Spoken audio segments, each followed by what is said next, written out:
Медук Тачи се откажа, но затоа пак неговиот сопартиец и сега веќе поранешен член на Државната изборна комисија, Бедредин Ибраими, цел час даваше завршен збор о судската постапка на предметот Титаник 2, во која освен и двајцата, кривична одговорност се бара и од Анета Стефановска, Сашо Срцев, Ватко Сајковски и од екс-директорот на Управата за безбедност и контраразузнавање Сашо Мјалков.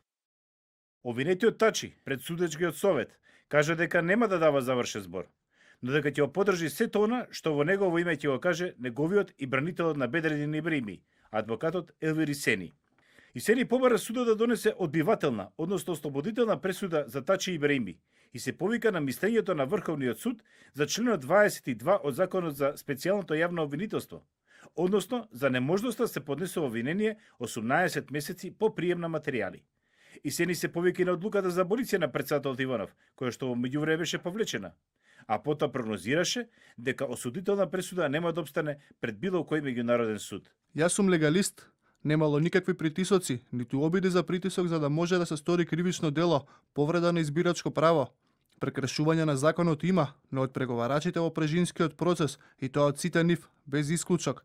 Тие побараа да се избришат 39.000 гласачи, а јас за ово што го зборувам бев најгласен од нагласните. Ибраими обвини неговата поранешна колешка од ДИК, Виолета Дума, дека поседувала надприродна и надчовечка моќ, бидејќи можела да чита туѓи мисли. Тој побара судот да го казни СЈО и рече дека не осторил никаква лична корист и дека не предизвикал никаква штета. Ибраими побара од судот да ги цени доказите, бидејќи во спротивно овој судски процес ќе се претвори во процес Драјфус.